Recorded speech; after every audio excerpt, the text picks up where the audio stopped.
Thank you very much, Mr. President.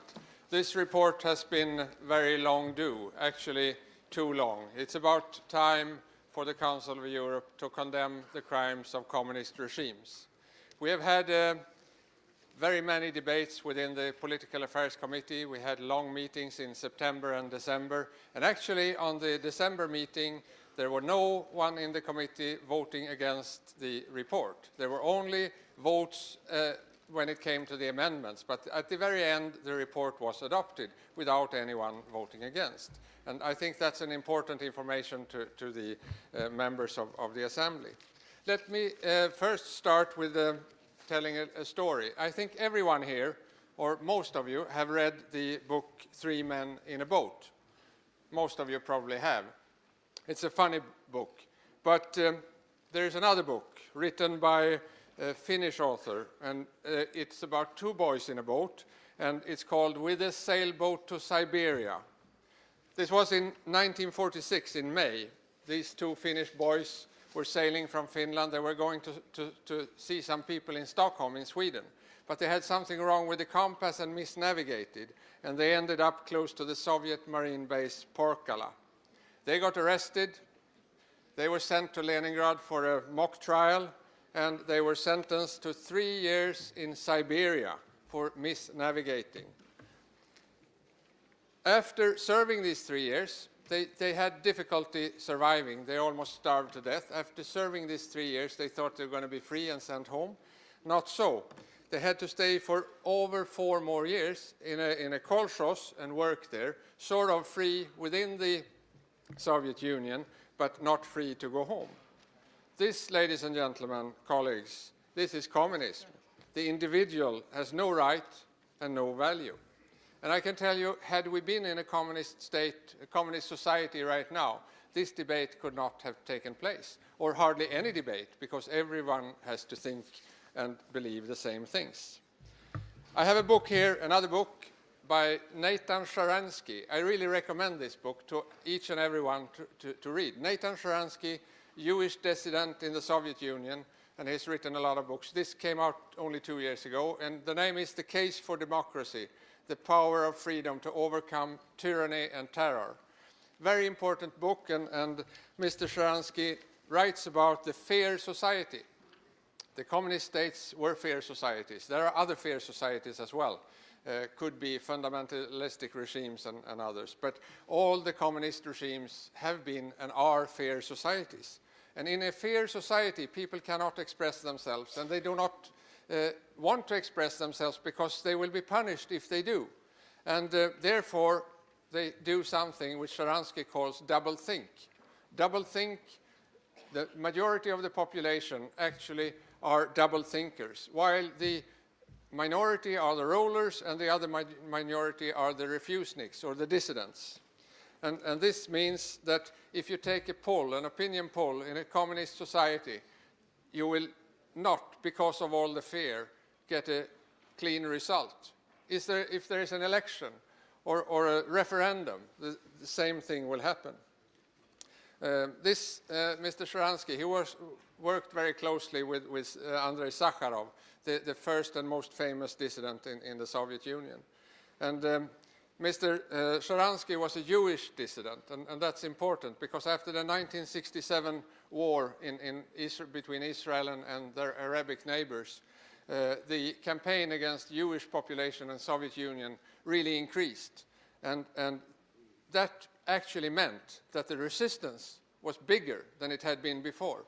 And we can see the same effect today in communist China, where the regime are actually very hard and tough against anyone with a different opinion. Falun Gong and also religious denominations are really bad treated in China.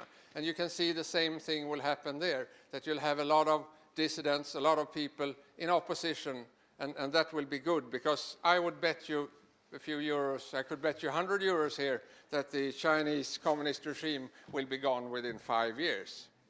There are defecting diplomats. You saw the same thing in the Soviet Union. And also, a lot of people are leaving the Communist Party in China. The same thing happened before the fall down of the Iron Curtain of the Soviet Union. Ladies and gentlemen, colleagues, the absence of an international condemnation may be partly explained because there have been many politicians that have been close befriended with communists in different countries. But I believe that there is an urgent need now to have this condemnation once and for all. And firstly, it's for the general sake of the perception. It should be clear to all and everyone that these crimes that are committed in the names of communism are condemned with no exception. And secondly, as long as there are victims of communist regimes alive, and maybe their relatives still alive, there is a chance to give them a moral restitution. And I'm very keen on telling you that in this report we do not discuss economic restitution. We only discuss a moral restitution for those that suffered and those that still suffer under communist regimes. Last but not least, in this part, the communist regimes that are still active in some of the countries of the world, people must be reminded of that, and we should have a discussion and a debate so this does not go on, and so Europe does not repeat the mistakes once taken.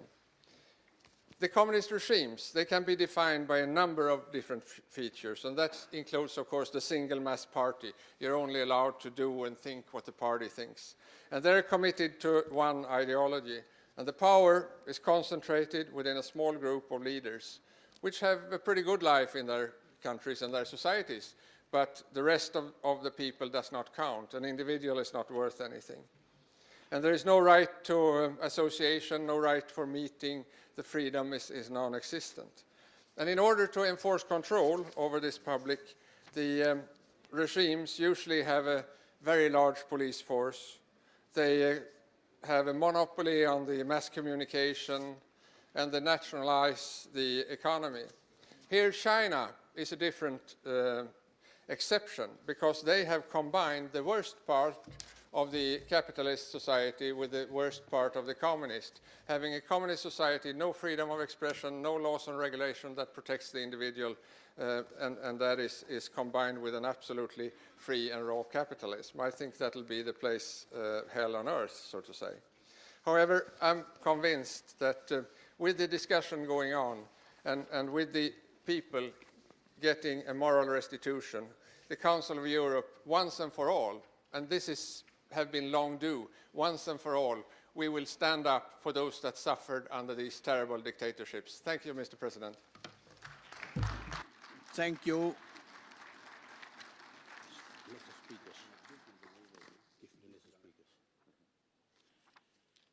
I call now the first speaker, and it is Mr. Vines from the Czech Republic. He speaks on behalf of the EDG Group. Mr. Chairman, ladies and gentlemen, thank you for the possibility to speak here. We have been discussing about condemnation of the crimes of totalitarian communist regimes for a long time. You have surely noticed that the title of this report has changed. I have to say that the compromise is not so important for me, because I don't know any country where Communist Party came to majority power and the country stayed democratic. During discussions regarding this report, we received two old resolutions of Council of Europe, number 739 from 1980 and 787 from 82. They seem to be slightly historical. I have read both of them very carefully, and the discussion which took place at the different parliament assembly bodies was very interesting for me too. The history we had lived is not so far off as it may seem. That may be the reason why I, as a man who lived in a former socialist country, can be neutral in this issue. Anyway, I was surprised by a striking relativization of communism black history. I would like to say that none of the resolutions of Council of Europe helped us in former socialist, or if you want, communist countries. It were military steps of Ronald Reagan and Margaret Thatcher which finally brought us to the possibility of our nowadays freedom. And of course, I have to notice that Gorbachev's extreme political sense of reality helped us very much too. I agree that the situation in former Soviet bloc before and after World War II was totally different.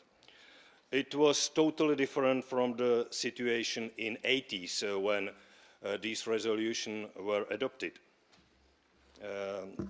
You know that in the 50s people were killed in our country and as well as other communist countries, while in the 80s the terror was above all psychological.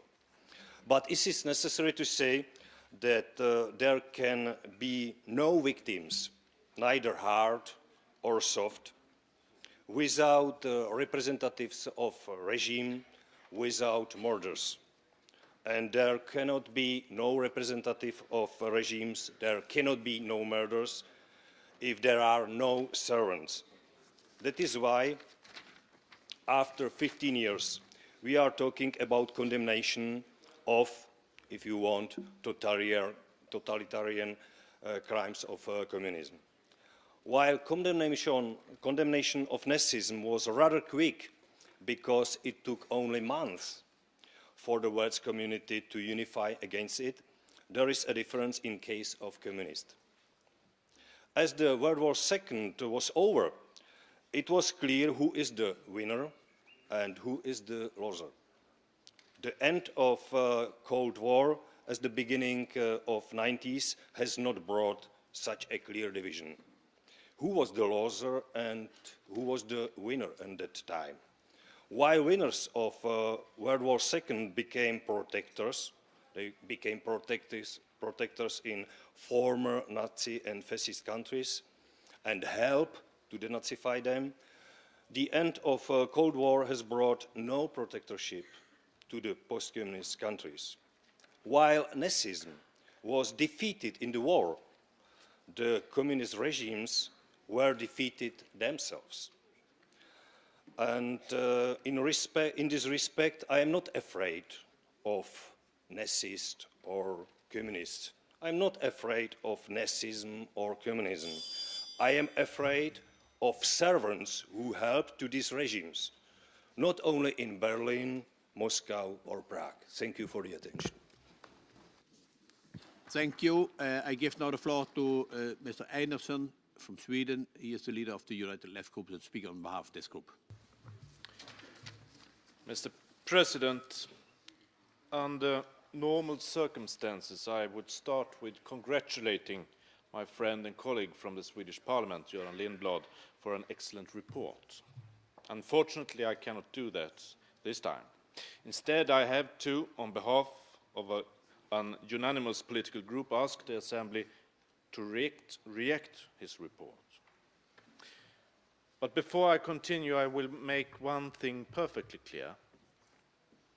There have been massive violations of human rights in states ruled by parties and regimes claiming to be communist.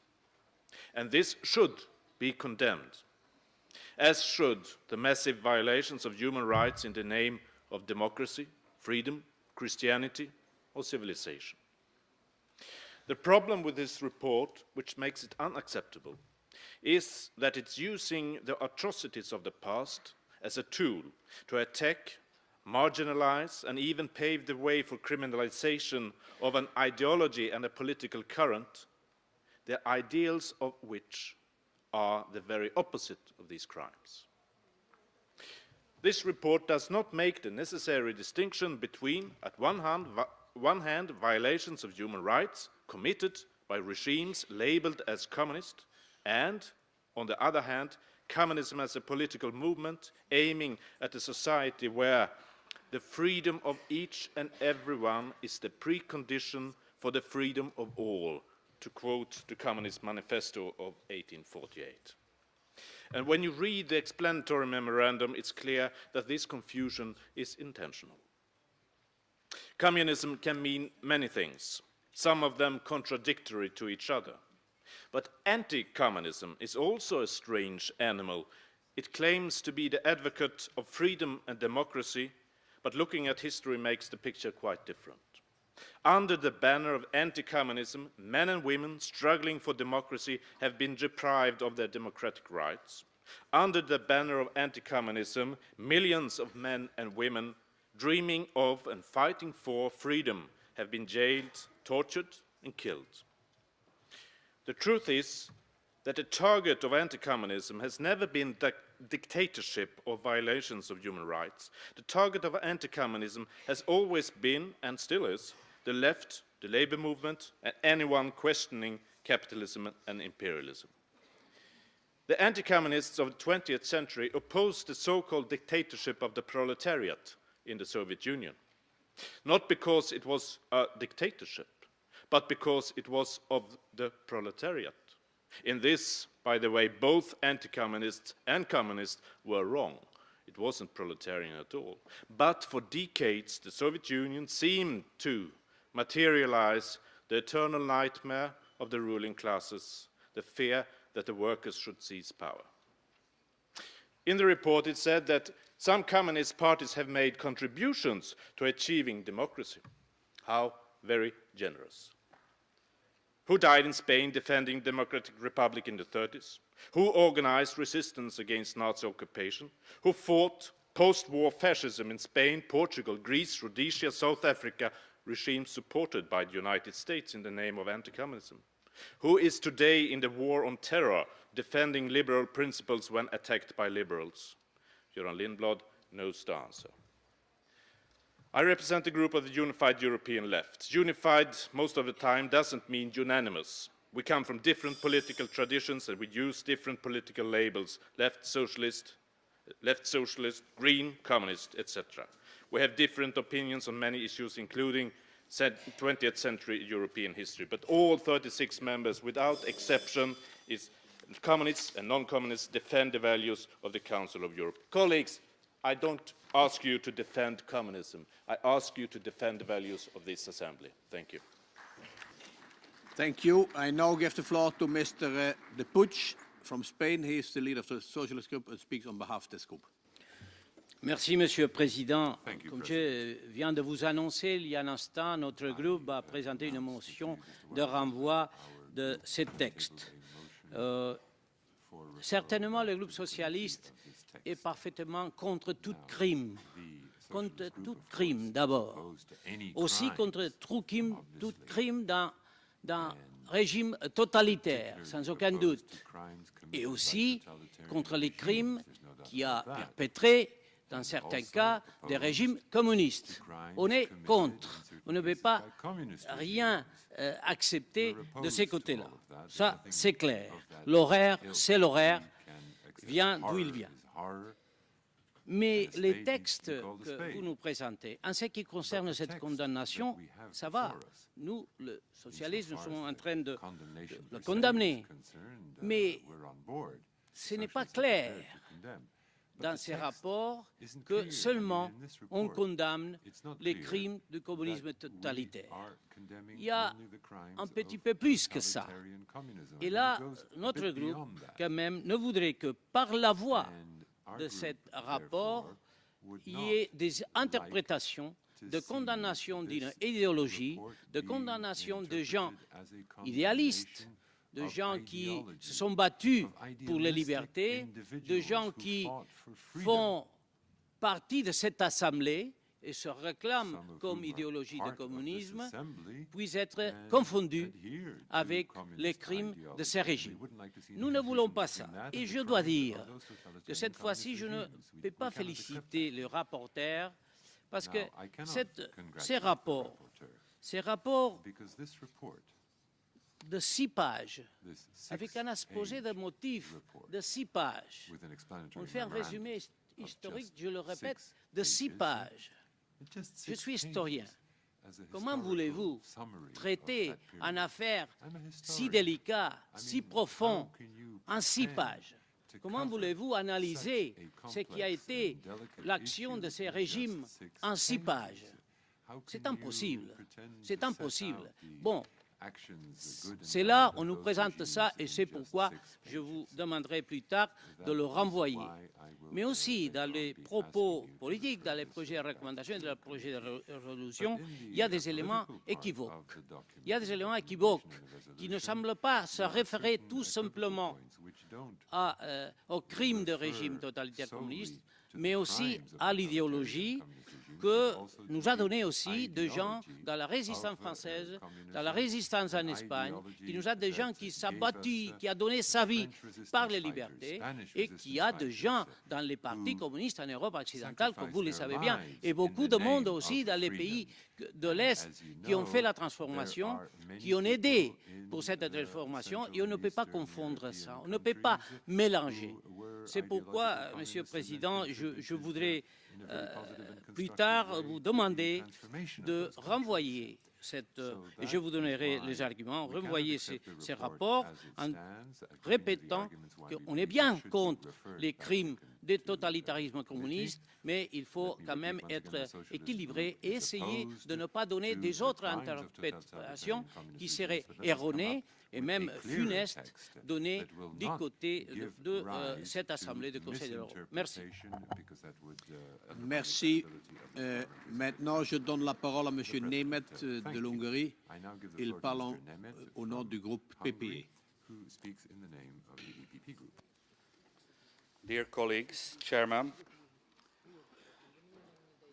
on my behalf, I would like first now to express, not only formally, but honestly, my congratulations to our rapporteur, Goran Lindblad, and not just him, but to the initiator of the related motion, Lachazar Toshev, our former and hopefully future colleague in this Parliamentary Assembly, for this excellent report. For everybody who would like to read a longer text, I would like to suggest the Black Book of Communism. The European People's Party group has asked me to speak also as a Hungarian. As you know, this year we celebrate the 50th anniversary of the 56th revolution and freedom fight. And now allow me to mention the story of a freedom fighter, a 16-year-old worker, Peter Mansfeld. After the invasion of Budapest by Soviet tanks, he was arrested in 1956, imprisoned, kept in custody for 2 years, just in order to make him pass his 18th birthday, allowing to adopt a death sentence by the socialist legality, and then executed in 1958. This boy would be today 66 years old. Today, ladies and gentlemen, dear socialist colleagues, we do not condemn the communist ideals and philosophers, but the crimes of the communist totalitarian regimes. The executions of Peter Mansfeld is on the agenda today. And as we deal next time with the crimes of the Nazis in April this year, but I feel very bad that some left people are not able to deal with the crimes of communism till today. This motion of the Socialist Group is a very good example for that. Today, above all, dear friends and dear colleagues, we express sympathy and recognition to the victims, dead or alive, the 60 million dead all over the world, but especially in Central and Eastern Europe. Today is a kind of recognition to the millions of Peter Mansfelds. Concerning the timing, some say too late, some say too early for this report. Let me suggest a compromise. The EPP believes that the timing is appropriate, high time for this report for 3 reasons. 15 years distance facilitates a rational dialogue. We should prevent any form of witch hunting, as we did in East Central Europe in the last 15 years. But there's no time to wait. The survivors of the crimes should be morally satisfied. Young generations' awareness maintained. Existing and former communist countries should distance themselves. That would strengthen democracy in Europe and in China and in Cuba and in North Korea and other parts of the world. Ladies and gentlemen, concerning the recommendations, the EPP especially welcomes the European and national committees, the idea of museums, and the memorial days. Hope that the Committee of Ministers will respond soon in a positive manner. Thank you very much for your attention. Je vous remercie. La parole est à Monsieur Matthias Yorshi de Hongrie. In the morning, there was some small demonstration in front of this building, and I think all of us received different letters from different lobby groups that it's very wrong what we are doing and want to condemn the crimes. Now I would like to inform the United European Left and all those who wrote those letters that they were free to come here and to write letters to us. When I was younger, I had much more hair and it was not gray, I even had a beard. When we wanted to write letters, when we wanted to demonstrate, then we were beaten up and put to jail, most of us. And that is a huge difference. And it's a fully wrong perception, what I hear from the United European Left, and anybody would like to set aside and ban communistic ideas. Why would I do so? And as Luis Maria said, the number of people who were believers, my father was a believer, did not do any crime. Why would I condemn my father? I really see no reason to that. But I think there is something we should learn from this very intellectual attitude. There was a very good, very famous Hungarian philosopher, Georg Lukács, who said, right or wrong, my party. Or Jean-Paul Sartre, who before he died, he said, I knew all about Gulag, but I didn't disclose because I didn't want to demoralize the working class in believing in the future. And if something we should learn out of this, that to learn and to know the truth, that is a vital criteria in order to be able to come to conclusions. We are speaking about, not about beliefs, but about the most horrible crimes. We speak about Pol Pot. We speak about Mao Zedong, and we speak about Stalin, what they did to their people. Very often I hear this argument that why do we forget to Stalin that he liberated half of Europe? I never forget this. By the way, how could I? If Stalin would not have liberated Europe, I would not be able to stand here now. But when I never forget Stalin, that he liberated Central and Eastern Europe, then I also, why would I not remember that before he did it, he shook hands with Hitler in order to divide Poland and to invade the Baltic countries and to kill as many people as he could? Or why would I forget to Stalin that Raoul Wallenberg, who also saved the life of my father, after they came to Hungary liberating us and then forgot themselves on our soil for a couple of many decades, then Wallenberg disappeared and he died in a Russian prison, nobody knows where and why.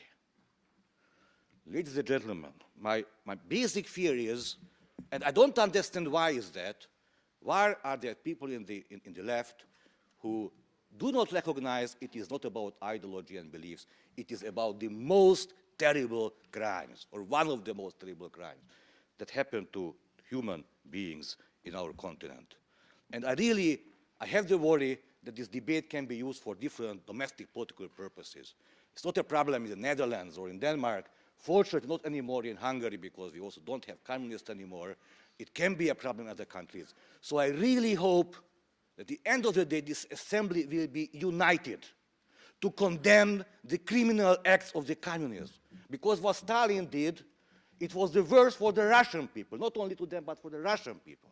So I'm absolutely sure and convinced that together with the Russians and every Central Eastern European people and the representatives will be united in condemning this terrible thing. Thank you very much. Je vous remercie. La parole est à Madame Catherine Sachs d'Estonie. Mr. President, ladies and gentlemen, if the Council of Europe really values the rule of law, democracy, and human rights, we should apply the same criteria to the evaluation of our recent past. We are not talking about any distant area, about slavery period, but about the history that most of us have seen with our own eyes. And that is why we need the truth most of all. But in reality, unfortunately, this personal involvement, personal past, personal role makes it difficult for some people to admit what really happened. I asked the floor in order to express my support to the resolution to condemn the crimes of the totalitarian communism. And I do it despite the fact that I was myself a member of the Communist Party of Estonia.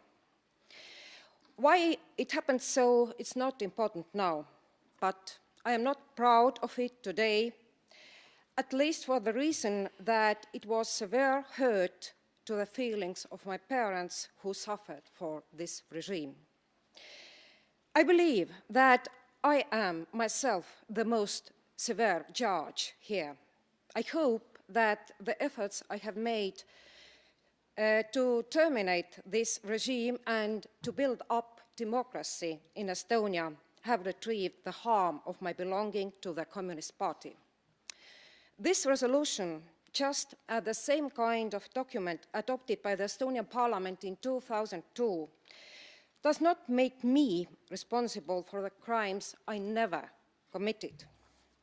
Any personal involvement to the genocide or crimes against humanity can be charged only by court. That is why I find absurd the claims made by some people of my political group that with condemnation of totalitarian communism, we condemned also people among us. I find ridiculous the statement made by so-called Russian expert in international media that the president of Estonia should be condemned together with this resolution because of his communist part. With the name of Mr. Arnold Rüütel, there was mentioned names of the Lithuanian Prime Minister, President of Moldova, and former President of Poland in his statement. Even the President of the European Commission, Mr. Jose Barroso, was included in that list.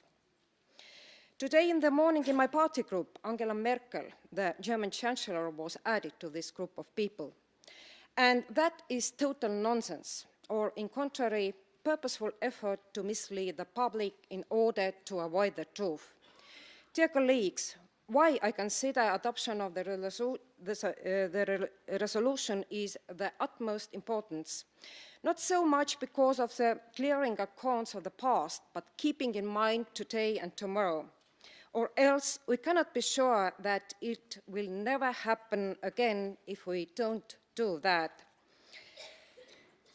Dear comrades from the Socialist Group, last year, the Estonian Social Democratic Party celebrated its 100 years anniversary. For half of these years, our party was forbidden and our members were among the first victims of communist regime in 1940. Now, it is crucial for modern social democracy to draw a very clear line between crimes committed and the values we treasure. It is important for our future. And I hope that my children and my grandchildren will never experience the horrors what my parents did. This is important for me too.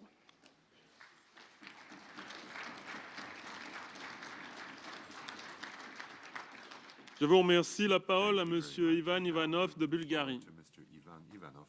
Monsieur le Président, chers collègues, je félicite le rapporteur, M. Lindblad, pour son remarquable travail. La condamnation des crimes du régime communiste est nécessaire pour plusieurs raisons fondamentales. Premièrement, en quantité et en brutalité, les crimes du régime communiste sont comparables à ceux perpétrés par le nazisme. Deuxièmement, À travers ces crimes se sont installés des régimes qui ont privé leurs citoyens de leurs droits fondamentaux et ont ralenti le développement de ces pays pendant un demi-siècle. Troisièmement, un tel acte de condamnation représente l'accomplissement d'un devoir moral envers les victimes de la terreur communiste. Le Conseil de l'Europe a été créé pour défendre les droits de l'homme et condamner leurs violations. Par le débat d'aujourd'hui et l'adoption des documents correspondants, le Conseil de l'Europe défend son esprit et ses principes. Dans cette optique, l'adoption de documents qui condamnent les crimes du régime communiste est une initiative nécessaire et bienvenue, quoique un peu tardif. 16 ans après la chute du mur de Berlin, l'Assemblée donne un signe fort de la volonté des pays européens de se séparer de l'héritage du régime communiste. La Bulgarie a été l'un des pays les plus gravement touchés par les répressions communistes. En plus des crimes énumérés par le rapporteur, j'en ajouterai un qui met la Bulgarie mal à l'aise vis-à-vis du monde. Le régime communiste a changé de façon forcée les noms de plus de 800 000 citoyens bulgares d'origine turque. Il a changé les noms non seulement des vivants, mais aussi des morts, en détruisant des pierres tombales et en réécrivant les registres communaux. La conséquence de ce crime a été que 300 000 citoyens ont quitté la Bulgarie en abandonnant leurs maisons, leurs terres et leurs animaux.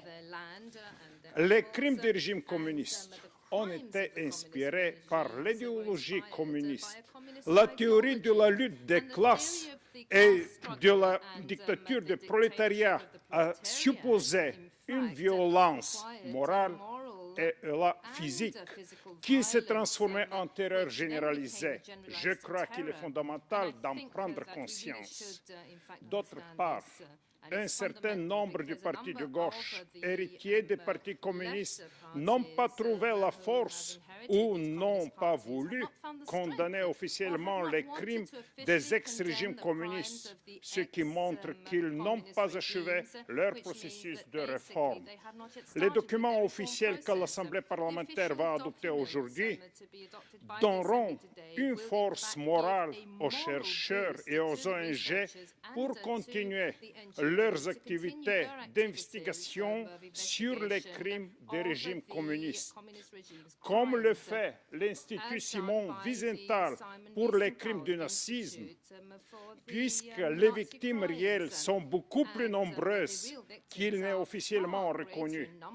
Pour que le nombre de victimes soit évalué de manière objective, il faut que les archives des services secrets des ex-pays communistes soient ouvertes. Le fait qu'elles restent encore inaccessibles montre qu'il y a encore fort à faire pour connaître l'ampleur réelle des crimes communistes. Merci. Merci. La parole à Monsieur Theodoros Pangalos de Grèce.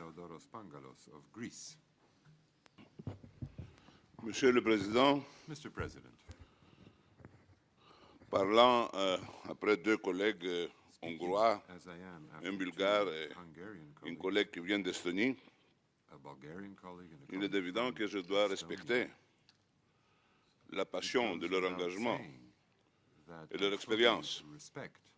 Peut-être un jour, je vais demander votre solidarité pour condamner les crimes de la dictature très chrétienne et très libérale des colonels grecs entre 1967 et 1974, avec le soutien de tous les gouvernements occidentaux, avec le financement et l'armement des États-Unis et de leur gouvernement à cette époque. Ceci pour vous faire penser qu'il y a d'autres régimes qui peuvent commettre des crimes sans qu'ils soient communistes. Ceci dit, je vais essayer de m'adresser à la passion, à la logique de l'Assemblée, pas à la passion. La passion est compréhensible.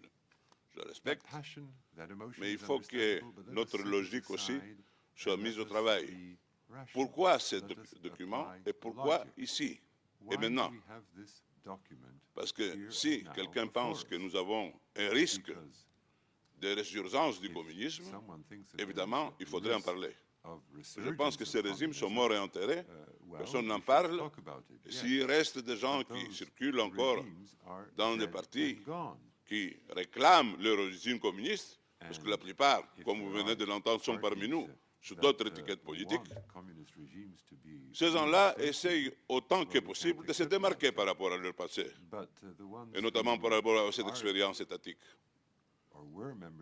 Donc, on n'a pas de risque, on n'a pas de résurgence. Par contre, nous avons un risque d'extrême droite. Nous avons une grande invasion des idées revanchistes qui veulent réécrire l'histoire de la Deuxième Guerre mondiale, des idées qui essaient d'exploiter l'immigration pour faire entrer dans notre quotidien la xénophobie et la haine d'autrui. Et là, il faudrait peut-être que nous nous pensions, comme il faudrait peut-être que nous pensions sur d'autres questions de nos populations, questions actuelles comme le chômage, comme le manque d'emploi, comme la pauvreté dans les grandes villes, comme les épidémies que nous ne connaissons pas et qui créent un climat d'insécurité pour nos populations, pour nos concitoyens. C'est ce qu'ils attendent les gens de nous. Ils n'attendent pas de nous que nous devenions un institut ou une académie pour analyser ici les régimes communistes, l'idéologie communiste, et performer aussi le miracle, parce que c'est un miracle du point de vue scientifique, s'arrêter en condamnant une réalité détestable, j'avoue, un pas avant de condamner l'idéologie qui l'a créée. Je vous assure que ça, c'est très difficile. Donc, nous avons un papier. Ce papier est faible. Pour ce que nous essayons de faire ici, c'est-à-dire estimer, apprécier correctement et condamner une expérience malheureuse, détestable et condamnée par le peuple eux-mêmes. Ce papier est faible. Ça vient trop tard et il y a peu de choses dedans. C'est pour ça que je soutiens la proposition de notre groupe, du groupe socialiste, de faire revenir cette question. Si nous voulons un travail idéologique de ce genre, et si nous pensons qu'il est nécessaire, de faire revenir cette question à la commission politique et de reprendre l'examen de ce papier dès le début. Merci, M. Pangalos. La parole à M. Lutfi de Bulgarie. Monsieur le Président, chers collègues, bien sûr, moi, je veux commencer mon introduction avec mes remerciements vers le rapporteur, M. Lindblad, pour son excellent travail en préparant ce rapport sur la nécessité d'une condamnation internationale des crimes des régimes communistes totalitaires.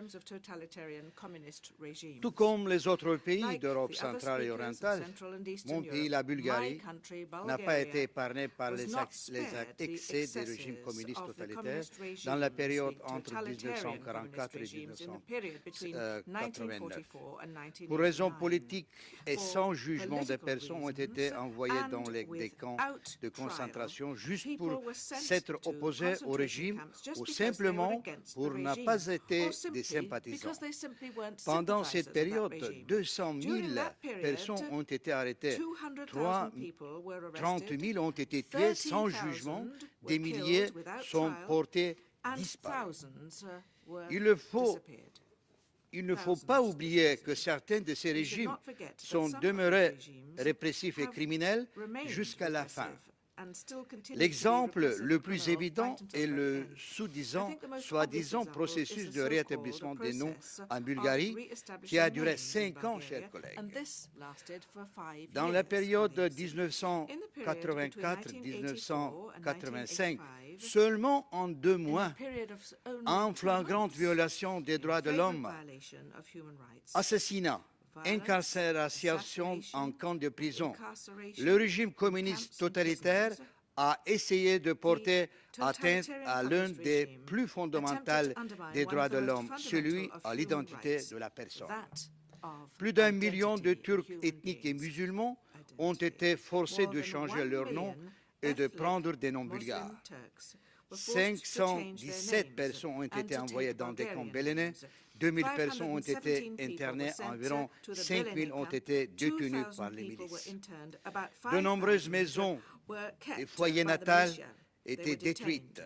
Dans la période de mai à septembre 1989, j'attire votre attention, 350 000 personnes ont été de force déportées dans la voisine Turquie.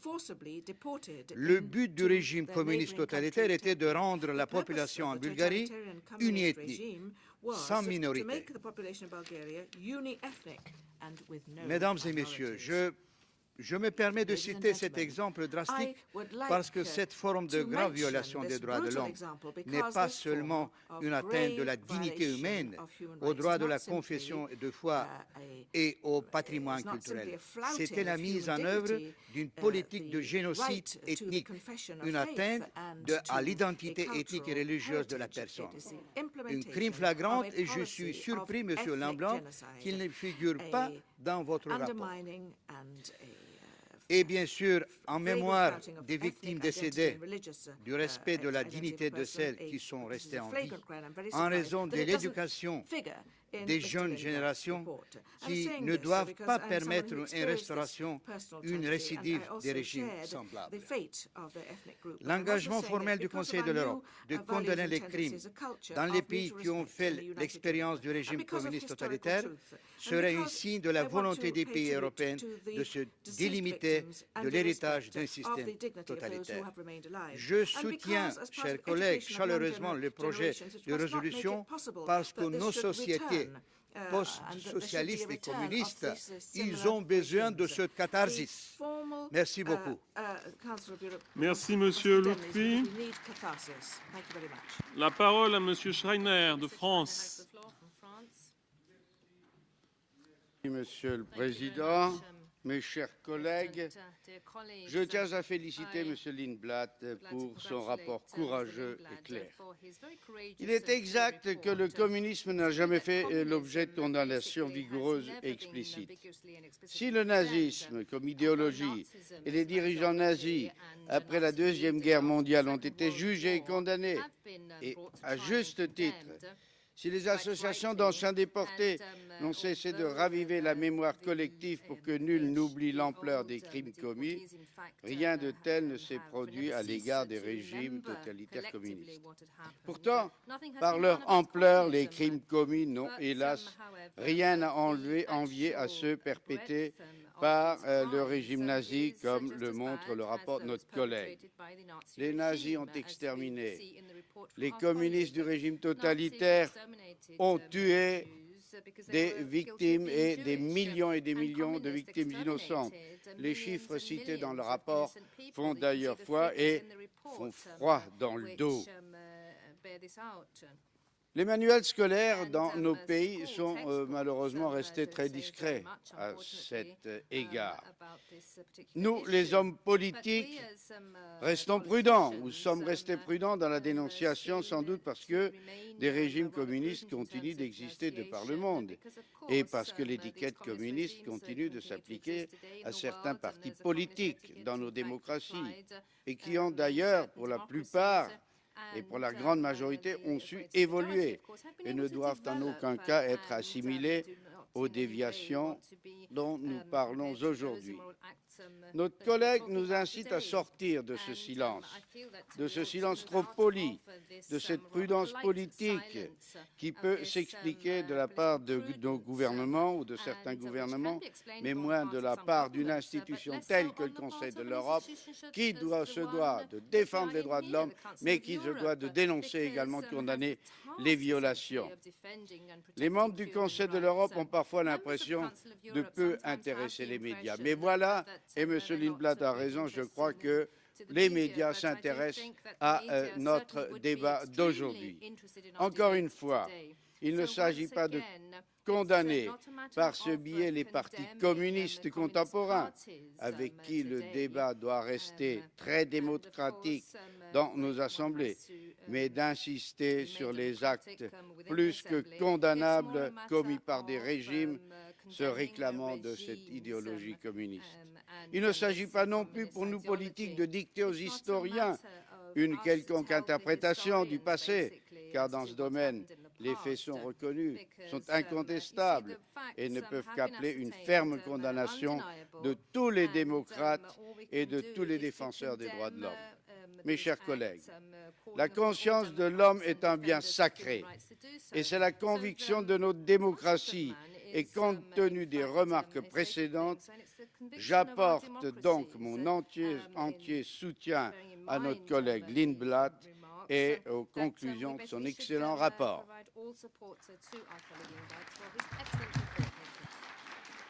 Merci, Monsieur Schreiner. La parole à Monsieur Lozancic de Bosnie-Herzégovine.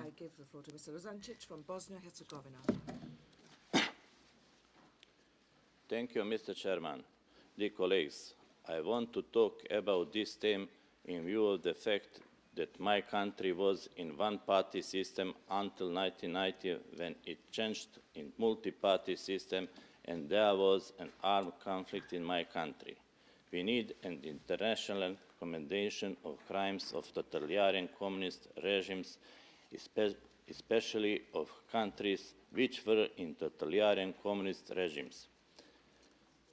But confronting with communist crimes is hardly possible without reform of institutions of regimes in countries which were under the rule of totalitarian communist regimes. Colleagues, reform in institutions of regimes need to lead to the adoption to some laws, law on decommunism, which protect dignity and the rights of victims of the communist rule. It is necessary to launch a national awareness campaign about crimes committed in the name of communist ideology, including the revision of school books in the introduction of Memorial Day for victims of communists and the establishment of museums. It is difficult to imagine modern democratic society without confronting with past and accepting the truth about communist crimes. But the countries in transition, countries with communist past, it is almost impossible.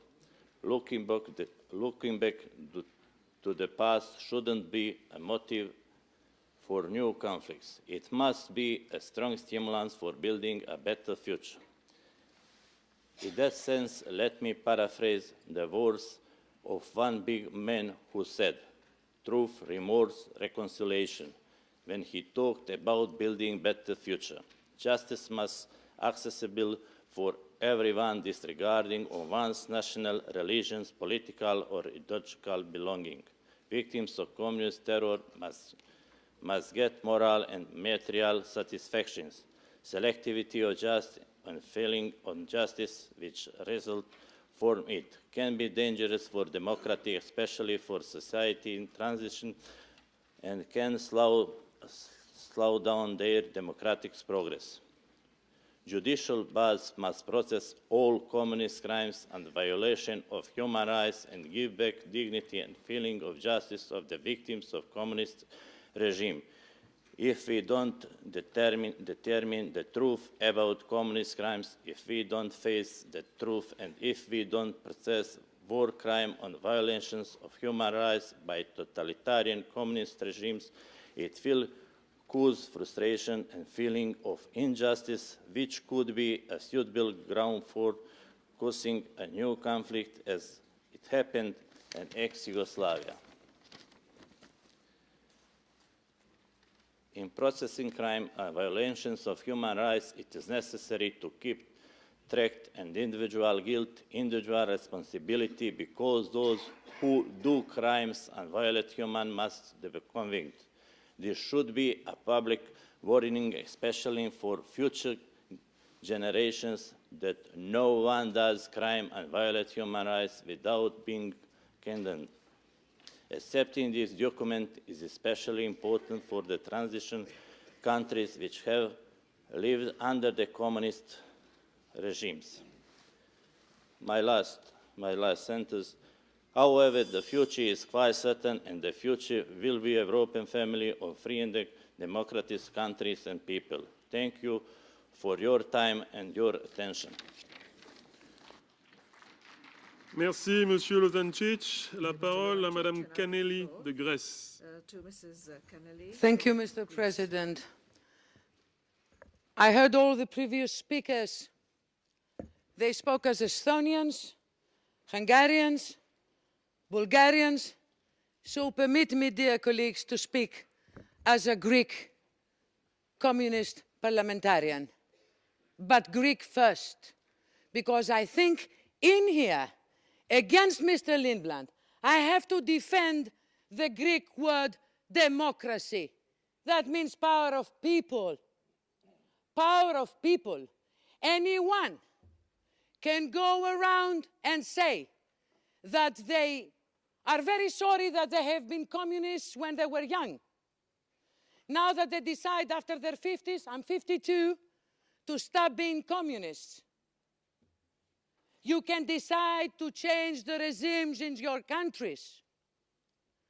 But to put the word communist before the idea of a crime, equalizing it, dear colleague from Sweden, like a cowboy who is shooting ideologically in the Council of Europe against invented ideological Indians, is against the sense, the morale, the institutions, the ideas of the Council of Europe.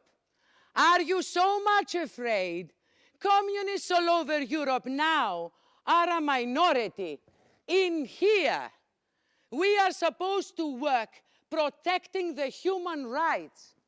And you come with a report being congratulated, asking us 60 years commemorating in the 9th of March the anti-fascist, anti-Nazi human miracle that included communists as victims, to rewrite history in the terms and in the sizes of modern, globalized, imperialistic, anti-human attitudes of the non-concerning the people values of the open markets. You can throw, like the Nazis did, all the blood that's shed by communists in my country. You know something, I don't represent in here only my party, because my party was in my country with 2 dictatorships in 100 years and a civil war.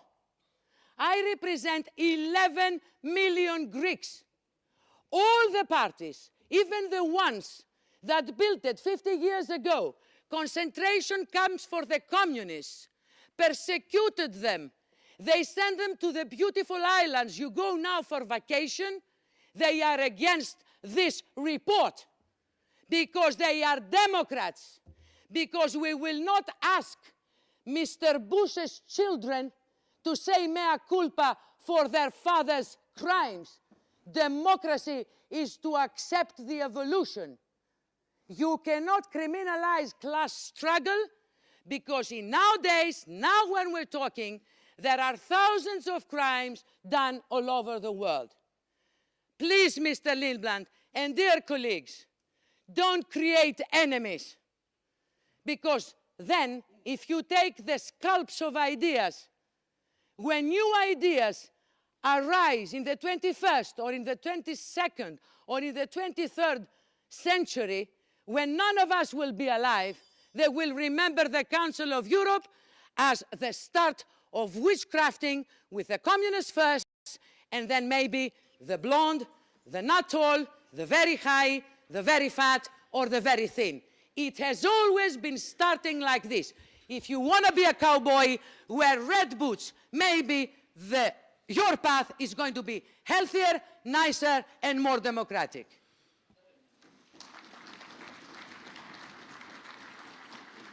Merci, Madame Canelli. La parole à Madame Mihailova de Bulgarie. Thank you very much, Mr. President. Ladies and gentlemen, 2 months ago, I was a keynote speaker at a conference on human rights in North Korea, held in Seoul. What I have heard there and what I've seen on a documentary was so terrifying that it's hard to believe for a normal human being. This all have reminded me once again about how evil a communist regime can be, and how the absence of international condemnation of the terror, massive human rights violations, and death of many millions of individuals give a chance, regrettably, to many dictators in the 21st century to feel untouchable by law. Ladies and gentlemen, it is difficult to speak about communism without emotions, because it is not so much a question of politics, it is a question of humanity. During these months, one of the questions was, isn't it too early for such a debate? I think that the assessment of the crimes of communism came too late. Some of the victims are not alive. They left this world with the sadness of non-existing justice. In the name of those who survived, I want to congratulate the rapporteur for his dignity and, why not, for his courage to raise this issue and to defend it in a convincing way. There is no doubt that the communist regimes have killed millions of people in Central and Eastern Europe, including in my own country, Bulgaria, that they have changed the lives of one whole generation. Only in Russia, there were 20 million victims, more than the victims or compatible with the victims during the Second World War. Some people would oppose me that this is already a history and that it will never be repeated. I do not agree. First, because there are still places in the world like Belarus, Cuba, North Korea, and others where the same evil practices are used against people simply because they want freedom, democracy, and human rights.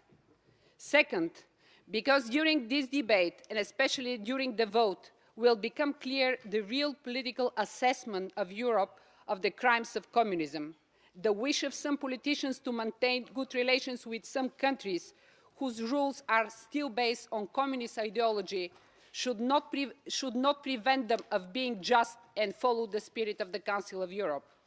It will prove also whether the newly named socialist parties of Central and Eastern Europe have cut with their past.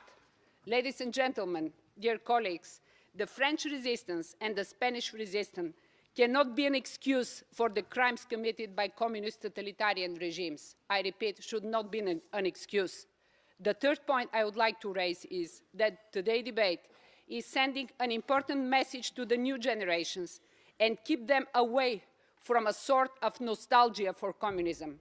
It will prove whether we, the deputies of the oldest democratic institution of Europe, the symbol of human rights, are driven by principles or by conjuncture, whether we are ready to name the truth and to defend the truth.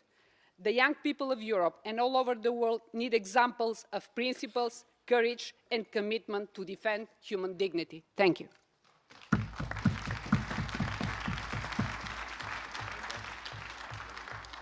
The next speaker is Mr. Milorad Pupovac from Croatia.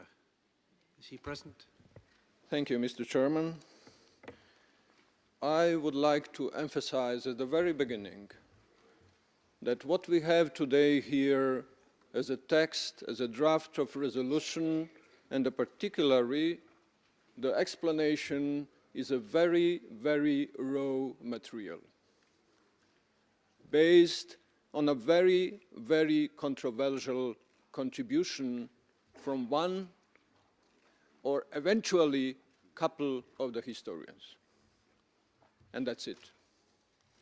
With neglection of many others who contributed, with neglection of more than thousands and tens of thousands and hundreds of thousands of those who, as members of the various nationalities, but as a communist, as a socialist, as a left liberals, as a Democrats, as ordinary people without any party affiliation, contributed to the survival of the totalitarian communist regimes who killed. We know that. And if necessary, we will condemn that here, today, tomorrow, on any other place, and particularly we socialists. we have responsibility because of that. As some other party affiliations have responsibility for some other crimes that took place and they are still taking place. But sir, Mr. Rapporteur, if we would like to strengthen democracies in our new nations, as someone mentioned here, in spite of the fact that many of them are very old nations from the historical point of view, would we give them a credit to continue to do that? Would we give to that people a credit to continue to struggle for their democracies? Or would we, with this kind of democracy, once again, to discredit these people and tell them that they should not be, as you said in your explanation, that they should not be nostalgic? You think that the common Russian, ordinary Russian, is a nostalgic for the crimes that Stalin committed? Or some others? No, believe me not. They just think that it is not to reduce democracy to the free market, to the free elections, to the free expression, and to the free running of the property. That's not enough. And that's why we insisted on amendments, that the contribution of the socialists to the democracies by the social values should be part of this resolution in a proper way. That the contribution of the communist parties, where is Mr. Gorbachev here? Is he contributed to the peaceful transition to the democracy as many others, including the country that I live? Or not? Should be just that mentioned as something with one single word? So these people actually are worthy of better treatment. And finally, I think we in the Croatian Sabor discussed the declaration on the anti-fascism. We had a strong discussion that divided us. But at the end of the day, we decided to sit together and to see whether we can agree about common resolution, about common declaration. We did it. I joined the president of our group who said, please go back and sit again and agree about this, make it less raw and more serious. Thank you. Next speaker is Mr. Mikhailo Gladi of Ukraine. Is he present? Yes. Шановний головуючий, шановні пані і панове, насамперед хочу висловити вдячність моїм колегам Комітету з політичних питань за винесення цього важливого питання на сесію Парламентської асамблеї Ради Європи. І хочу щиро подякувати за сміливий прекрасний доклад. А кому із моїх колег в цьому залі не вистачає фактажу, будь ласка, ми вас запрошуємо в Україну. Дамо дуже багато матеріалу. Мало того, ми покажемо вам ще живі рани. Особливо важливим це питання, розгляд цього питання є для пострадянських країн, де червоний режим тривав не одне десятиліття. Наприклад, Україна в ярмі більшовизму перебувала більше 70 років. За цей час змінилося 3 покоління. Можете уявити, яке глибоке коріння мав цей антилюдський режим, скільки людських доль він скалічив, скільки привів до смерті, мільйони. Тому не випадково багато людей, дізнавшись про те, що ПАРЕ буде розглядати це питання, надіслали на адресу депутатів Верховної Ради України, які є представниками у Раді Європи, вимоги обов'язково взяти участь у роботі сесії і засудити злочини тоталітарних комуністичних режимів. Тобто мій виступ є, по суті, колективною заявою моїх співвітчизників. А це, як ви розумієте, накладає на мене особливу відповідальність. Насамперед, перед пам'яттю тих мільйонів, які стали стали жертвами комуністичного режиму. В Україні цей режим діяв особливою жорстокістю, почавши в 1917 році червоним терором і воєнним комунізмом. Він закінчив свою криваву діяльність у кінці 80-х років минулого століття масовими переслідуваннями і арештами політичних борців за незалежність України. До останніх днів свого існування комуністичні ідеологи, в особі представників КДБ, брали на облік національно свідомих громадян, формуючи в такий спосіб списки так званих ворогів народу. В основному це була інтелігенція. Взагалі вся історія України за часів тоталітарного комуністичного режиму наповнена трагічними сторінками, на яких досі багато білих плям. Оскільки більшовицькі командири вміло замітали сліди, знищували не тільки жертви, а й свідки. Совєтський Союз був закритою зоною, а тому світова громадськість не була проінформована про ці злочинні вчинки. Особливо лютував комуністичний режим в Україні в 30-ті роки. Це був період так званої колективізації, коли остаточно була знищена не тільки приватна власність на землю, а й господарі. Селян насильно заганяли в так звані колгоспи та радгоспи і змушували працювати за безцінь.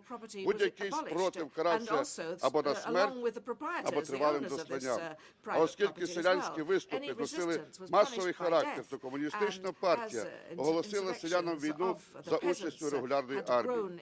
Режим знищив своїх найкращих селян-годувальників, знищив безжалісно. Мільйони селянських сімей були депортовані серед зими у концентраційні табори Сибіру, звідки вони так і не повернулися. А коли і цього було замало, сталінський режим вдався до найтяжчого злочину ХХ століття – голодомору. Спеціальні озброєні бригади забирали у селян усі продукти харчування, позбавляли всякого права захисту і медичного обслуговування. Тобто змушували людей помирати голодною смертю. Щонайменше 10 мільйонів людей загинуло, 30% з них дітей.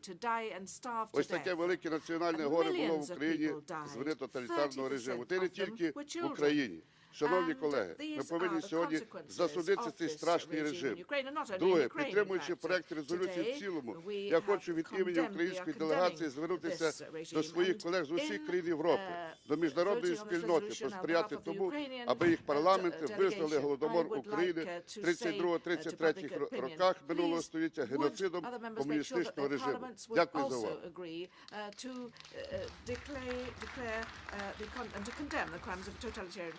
Thank you very much. Mr. Oskar Skarstens from Latvia. Ladies and gentlemen, I would like to express my appreciation to the Assembly for the decision to call for international debate and condemnation of totalitarian communist regimes. We stand for beginning of the international debate on the crimes committed by the communist regime in Central and Eastern Europe in the last century. The crimes committed by totalitarian and communist regimes have to be investigated, and those who have done them have to be brought to the trial, as was the case with the horrible crimes committed by the Nazi. People of the Baltic states were among those Central and Eastern European millions of innocent people who were killed, deported, or starved to death in the concentration camps by the Soviet regime. Hundreds of thousands of Poles, Ukrainians, Latvians, Estonians, Moldavians, and Russians were assassinated and deported in the years 1939 till 1941 and 1944-1945. Moreover, deportations continued also after the war, when Western Europe recovered from the wounds of World War II and started to receive help from the United States. On March 25, year 1949, overnight, 45,000 Latvians were deported to Siberia with families, and not many of them came back to the houses where they lived before deportations. And it is moral obligation in front of those who were killed and those still alive victims of communist regimes and their families to give them moral compensation for their suffering. Latvian Parliament already has adopted a declaration on condemnation of the communist occupation regime imposed after Soviet invasion in 1940. My country has already established a committee composed of parliamentarians and independent experts with the task of collecting and assessing information on violations of human rights under the totalitarian communist regime. And they are ready to collaborate closely with the Council of Europe Committee of Experts. And I also would like to say that public in Latvia is following quite closely today's resolution and fate of it. And just one example, yesterday our delegation received a letter from Ms. Larisa Chugunova living in Riga. Because this letter is in Russian, I will quote a part of it in Russian language. На мой взгляд, идеология коммунизма на протяжении своего долгого существования на нашей земле исказила историю, настроила народы друг против друга, навязала атеизм, уничтожив духовные и нравственные ценности человеческой природы. Результаты налицо. Эгоистическое общество, заботящее только о своем выживании. Эта система воспитала в людях рабское поклонение, уничтожая миллионы свободомыслящих. Разоблачить ее можно, только осудив. Это историческая справедливость. Thank you, ladies and gentlemen. Distinguished colleagues, discussing a report and a draft resolution on international condemnation of crimes of totalitarian communist regimes present us with a long-awaited opportunity to clearly flag our position on yet another dark corner of human history. While not contesting all valuable intentions of the report and the rapporteur, I could not but insist on a better structured, less simplified, and less generalized approach that could have made this report even more appropriate for the tasks and mission of the Council of Europe. My major concern is related to the fact that the report does not differentiate enough between character of actions that are to be undertaken at the international and national level. Proposed actions at the international level are quite elaborated, clear, and worth of accepting and implementing. Strong international condemnation of human rights violations and crimes committed by totalitarian communist regimes must stand firmly at the helm of the Council of Europe's mandate. The same goes for recommendations directed to the Committee of Ministers. However, when it comes to the recommendations envisaged to be implemented at the national level, they might easily turn into a chaotic and uncontrollable political process. Proposed establishment of national expert committees with the task of investigating communist regimes' human rights violations is bound to become primarily political exercise. Under still prevailing unsettled ideological political scenes in some, if not all, post-communist countries, this is likely to cause prolonged political rift and division within national political setup, which surely contradicts the main objectives of the Council of Europe. The report inclines to casting doubts on all left-wing political parties and even individuals, questioning the level of their denunciation of communist crimes and legacy, or implying them nostalgia on communism. It will be much more appropriate to give more credit to all those political parties of the left political spectrum in the post-communist countries that played an important role in bringing down the heritage of communism and promoting democratic values. Otherwise, if the report keeps advocating national political and not judicial investigations, it might easily become an instrument of ensuring advantages for right-wing political parties in contemporary political arena, instead of being a real quest for historic truth and justice. Even on a more individual level, radical individuals and parties might make use of this initiative to start compromising not only those directly involved in crimes of communism, but also those individuals or politicians who were just loyal citizens that successfully lived and worked under communist regimes. Therefore, the proposed recommendations could be acceptable to me only if amended in a way that would clearly define that national-level actions against human rights violations and crimes of communist regimes are to be taken not by special political or expert committees, but by legal and judicial bodies that are to investigate and prosecute concrete crimes and perpetrators to the highest possible extent.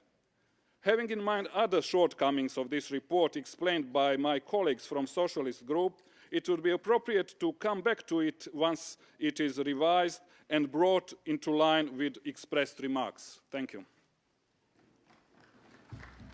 Mr. Konstantin Kozachev from the Russian Federation.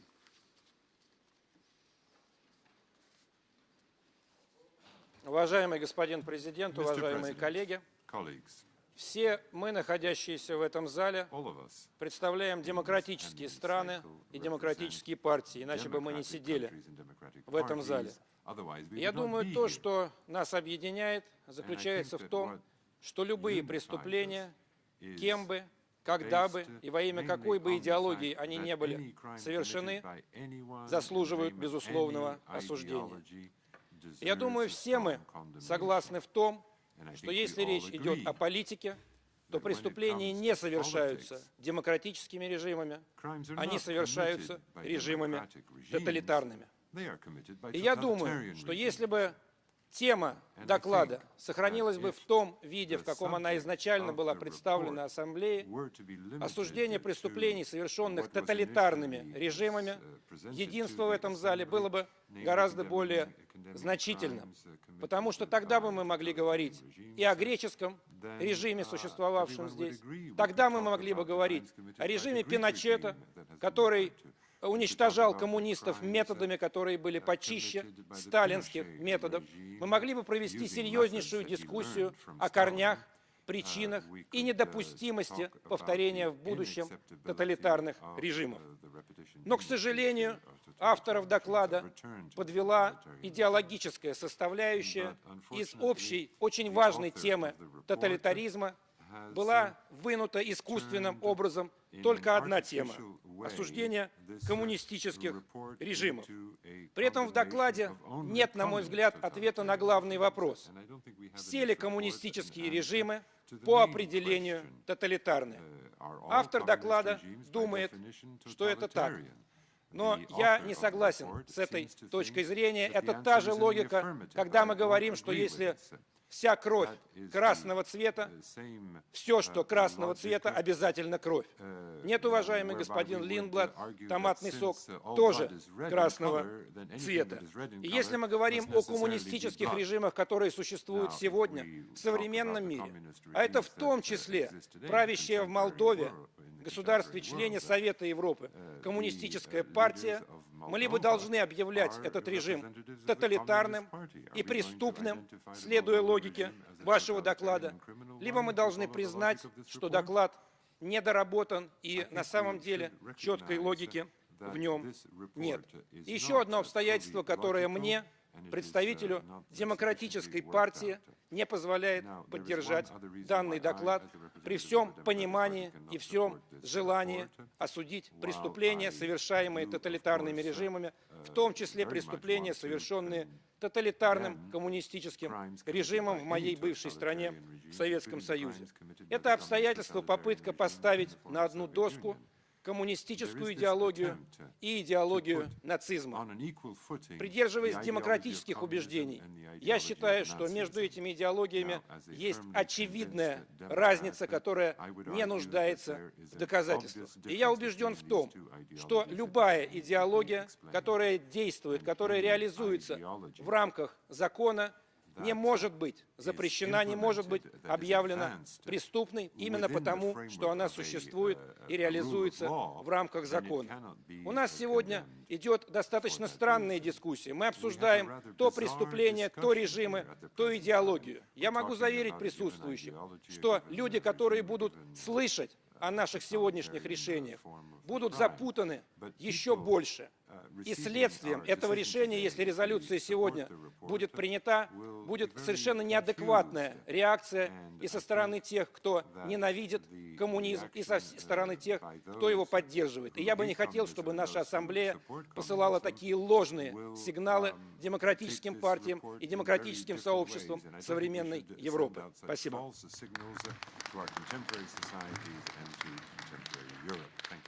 Monsieur Jacques Legendre de France. Mr. Legendre from France.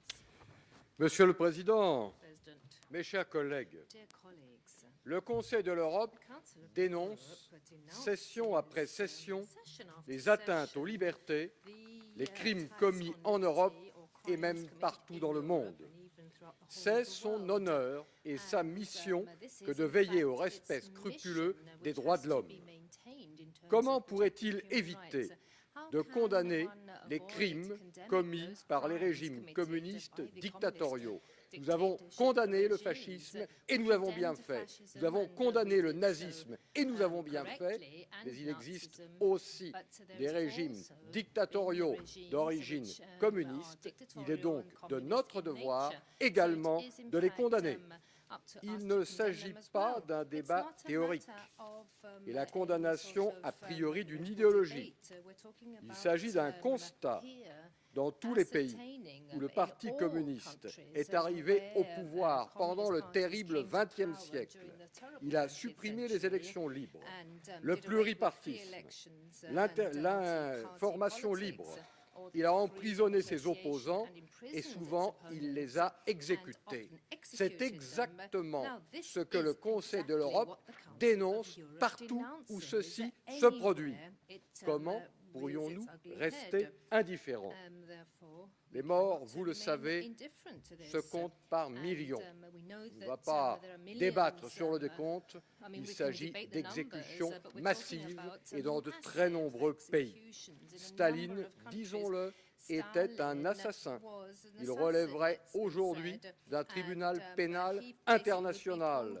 Et je ne suis pas sûr que celui-ci ne s'intéresserait pas également au cas de Lénine et de Trotsky. Et quand je dis ceci, je ne vise pas tous les présidents ou tous les responsables communistes. J'ai personnellement beaucoup d'admiration pour le rôle positif qu'a joué Mikhaïl Gorbatchev. Mais alors, que dire de ce qui s'est passé, non seulement en Union soviétique, mais dans beaucoup d'autres pays communistes? Nous venons d'avoir des témoignages, et des témoignages extrêmement émouvants. Faut-il en faire porter la responsabilité de ces crimes sur des dirigeants dévoyés? Il faut bien remarquer que l'évolution criminelle de tous les régimes communistes au XXe siècle pose une véritable interrogation. Cette affirmation, quand on la prononce, déclenche des fureurs.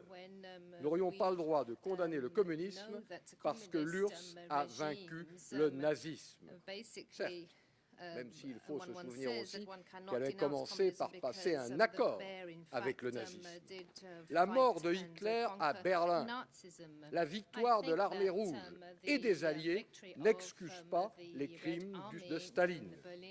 Ce serait du révisionnisme, paraît-il, que d'attaquer l'ex-URSS, et même on serait soupçonné de sympathie nazie. Non, bien évidemment, je le répète, il s'agit de condamner les crimes commis à certains moments par des régimes communistes, comme nous condamnons les crimes commis par le nazisme, comme nous condamnons les crimes commis par le fascisme. Et je n'aurais garde, bien évidemment, d'oublier la Chine, qui est un régime totalitaire actuel. Alors, mes chers collègues, je crois que le Conseil de l'Europe aujourd'hui revient simplement à l'esprit de sa création. Quand il a été créé, il n'acceptait en son sein déjà aucun régime autoritaire. Il n'a pas accepté à l'époque les régimes fascistes, il n'a pas accepté les régimes communistes. Nous avons maintenant la joie d'être tous réunis, ce qui prouve que la démocratie a beaucoup progressé, mais prenons garde. La crise actuelle, la crise sociale, risque de provoquer ici et là des nostalgies, en particulier chez des jeunes qui ignorent ce qui s'est passé avant. C'est simplement se protéger contre le retour de ces nostalgies que de dire aujourd'hui haut et fort que le communisme au XXe siècle, les régimes communistes tyranniques ont commis des crimes et que de cela nous ne voulons plus.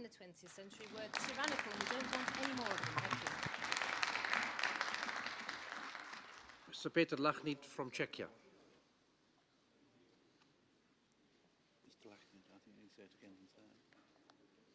He doesn't seem to be present. Oh, yes. So the next. Ah, there he is. I think now Mr. Lachnit. Лахнит, сейчас? Okay. Is it my turn now? Okay. I've called your name, Mr. Lachnit. If you don't recognize it, that's up to you. Mr. Chairman, dear colleagues, we live in a period where many dubious generalizations are widespread by amateurs who know less and less about more and more. And I am unfortunately convinced that the submitted report proves it well. Nowadays, the civilization is standing at the edge of the so-called modern age. What happened was a decline of aristocracy and the rise of democracy. This process is now largely over. Perspective, which should be a main focus of politicians' activities, is an inevitable component of reality and is at least partly historical. One fact is indisputable. Mankind has always built its knowledge on memory.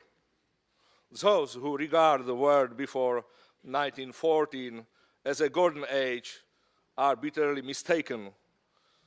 The First World War was one of the worst catastrophes in the history of mankind. It belongs to the diplomatic history and relations among states. The miscalculations of short-sighted politicians, statesmen, generals, rulers, etc. are evident. Hand in hand with newspaper publishers and journalists created mistaken expectations. As a result of First World War butchery, there were two dictators coming slowly to power, Hitler and Stalin, if you want, Stalin and Hitler. Both was a professional populist. They knew how to address the masses, and they also knew that people are attracted by evidence of power rather than by proposition of social contracts. They promised all kinds of benefits for so-called the people. In fact, this term was used as a disguise for xenophobia, nationalism, and populism.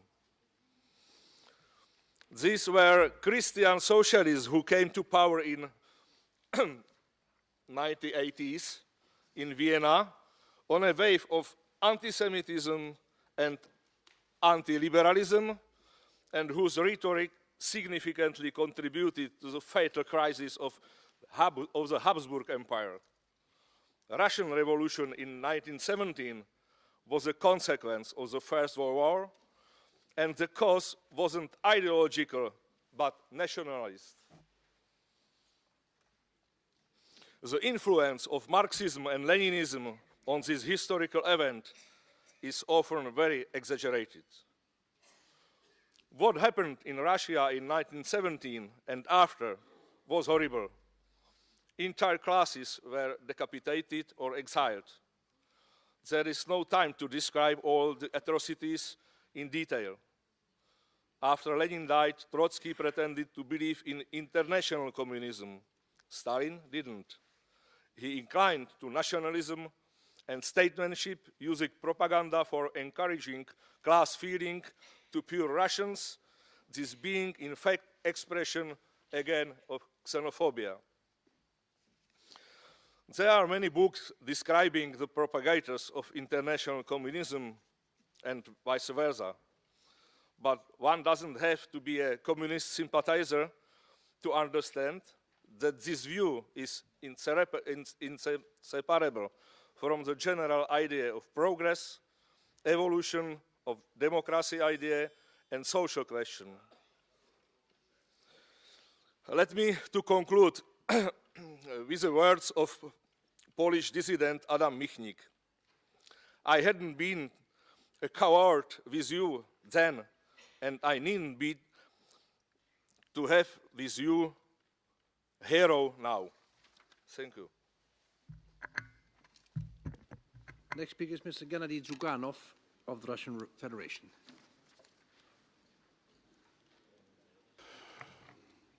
Уважаемые коллеги, известный писатель, гуманист немецкий Томас Манн назвал антикоммунизм главной глупостью XX века.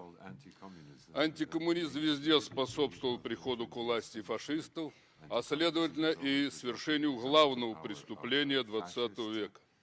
Почему сегодня тащат ПАСЕ главную глупость и главное преступление XX века? Я был на 2 заседаниях политкомиссии. В сентябре практически почти единогласно политкомиссия отказалась вносить этот вопрос сюда на заседание.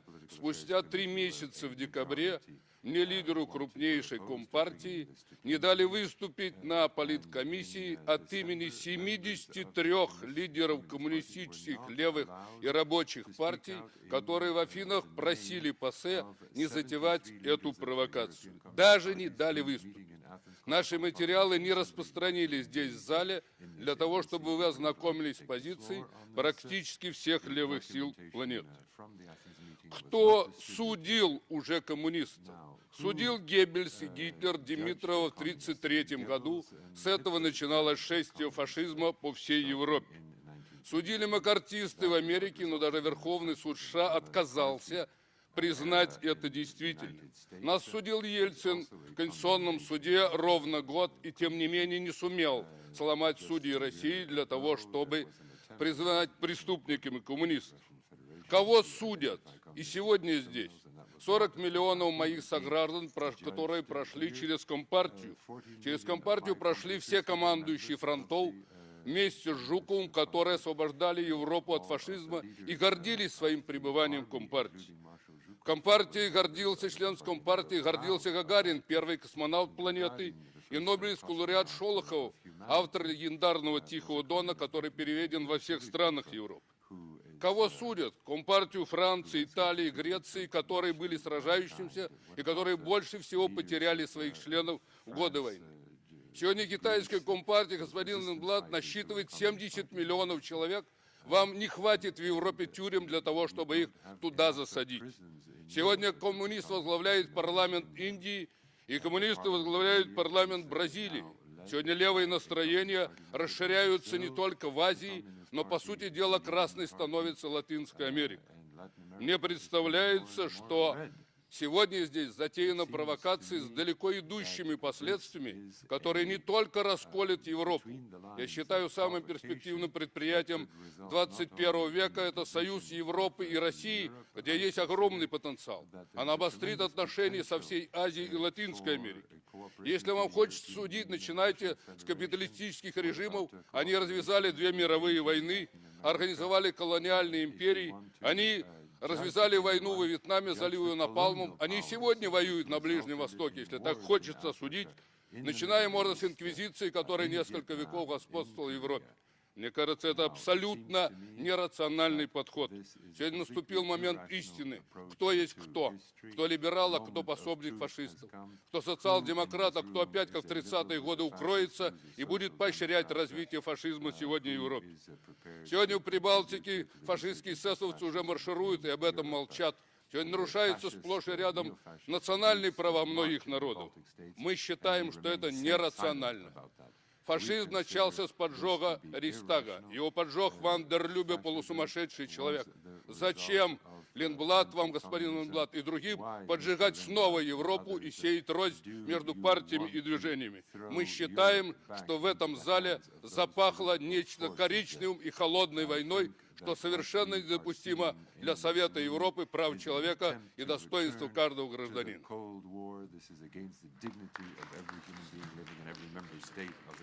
Mr. Vladimir Zhirinovsky of Russian Federation. Хочу сказать совсем наоборот. То, что сказал сегодня первый русский коммунист. Все это ложь. Очередная ложь. Вот эта ложь с 17 года как раз провоцирует нацизм. Если бы не Октябрьский переворот, никакого Гитлера, Муссолини, Салазара близко бы не было. Увидев, что делают большевики, уничтожая полностью всю страну. 24 миллиона они уничтожили во время гражданской войны. 24, целую страну. Вот это увидели европейские народы и вынуждены были обратиться к ультраправым режимам. которых я уже перечислил.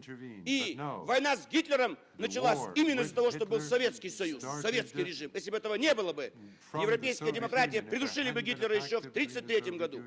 Если вы говорите, что Сталин спас от фашистской Германии Европу, а вы знаете, что был готов договор Гитлера со Сталиным? Это Гитлер поколебался, как настоящий европеец. Если бы он не поколебался, была бы настоящая коммуно-фашистская диктатура все 60 послевоенных лет. Если бы можно было объединить тогда им. И они договаривались практически. Они пили шампанское, устраивали совместные парады в 1940 году. А вот тут нам говорят, что именно советская армия спасла от фашизма. Это игроки не договорились. Кто сильнее, Гитлер или Сталин? И что сделано в нашей стране? 100 миллионов погибших. Это пол Европы. До сих пор, вот вы здесь, мне непонятно, европейские депутаты, вы сегодня утром обвиняли Россию в событиях в Чечне, а кто это сделал? Это сделали коммунисты. С той стороны был коммунист Масхадов, чеченец, коммунист Дудаев, с этой стороны бывшие члены КПСС, генералы. Вот они стеснулись. Чеченские и русские коммунисты. И это продолжается. Именно Компартия Российской Федерации до сих пор в программе построения коммунизма. Слушайте, мы не можем еще заставить осудить преступления тоталитарных коммунистических режимов. А эти компартии действуют. Продолжается их Коминтерн. Что из греки шумите? У вас был случай, отдельный случай, режим греческих черных полковников. Это случайность. Пиночет случайность. Мы осуждаем болезнь. Есть отдельный случай болезни, есть эпидемия. Мы здесь осуждаем пандемию коммунистическую, тоталитарную, страшную, уничтожившую миллионы и миллионы. И сегодня в России почему плохо идут реформы? Почему высокая преступность и коррупция? Это коммунисты. Они остались на всех ключевых постах. И никакой демократической партии в парламенте, кроме той, которую я представляю, нету. Они изменили название. Но они все по 20-30 лет состояли в КПСС. Поэтому, если вы приветствовали Горбачева 17 лет назад, то почему сегодня вы не хотите принять самую слабую резолюцию? В ней ничего нет. Если бы вы потребовали арестовать Зюганова здесь вот в зале и отправить в Гаагу, кто-то из вас бы испугался, ну как же, опять аресты? Я бы это сделал на вашем месте.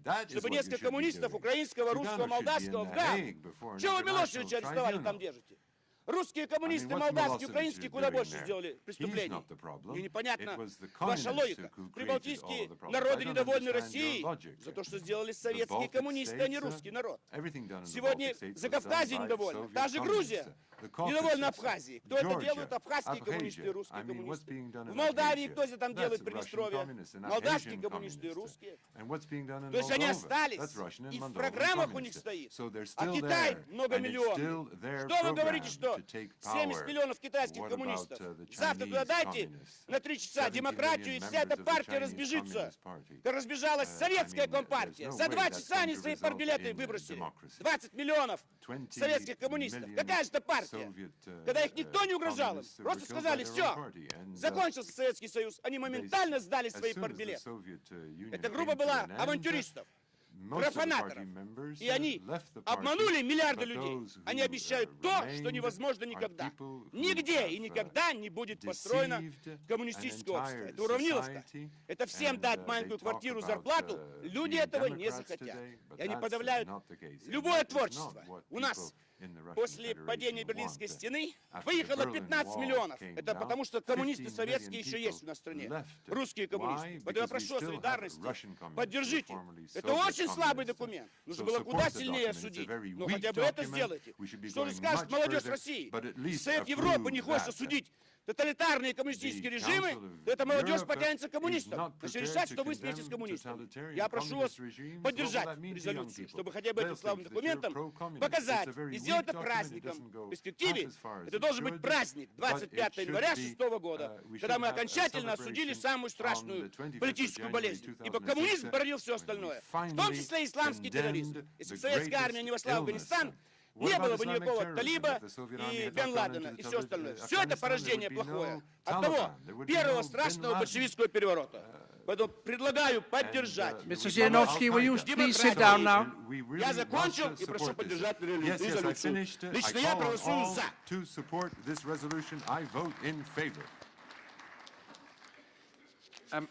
May I say that I regret personal accusations or incriminations of colleagues in this hemicycle is not usual within the Council of Europe. I'd like to tell Mr. Zhirinovsky that.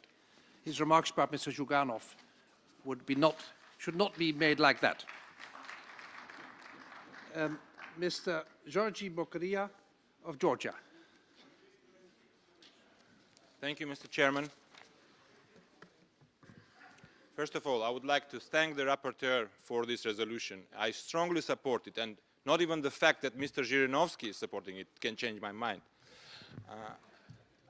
We just listened before Mr. Zhirinovsky to Mr. Zyuganov, and let me remind you, he's the leader of the biggest opposition party in Russian Federation. And not a single word has been said by the leader of Communist Party to condemn the crimes done, as they would say, in the name of communism. Okay, not a single word. And this is not an accident. How can somebody say that condemning totalitarian communist regimes is irrelevant, as one of my colleagues have said, when you have a president of Russia, Mr. Putin, just recently saying that fall of communist Soviet Union was the biggest tragedy of 20th century. The heritage of communist occupation is vivid in my country, in any country where communists ruled.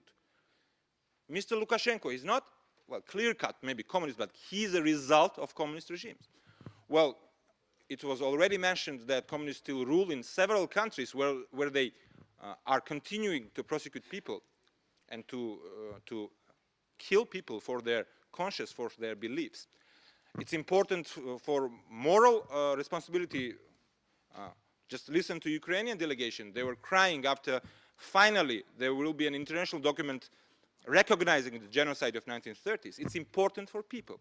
But I think the discussion today and some speeches which I heard today made it even more important for us to vote for this resolution. I just heard some of my colleagues from United Left and Socialist Party in a very peculiar argument. Dear friends, where did you read in this document condemnation of ideology or anybody who just believed in communism? There is nothing like that here. It's only a condemnation of totalitarian communist regimes. And if somebody had an idea of connecting the ideology of communism and the crimes done by communists, maybe the evidence is that peculiarly the people who believe that they are communists are not willing to support this document.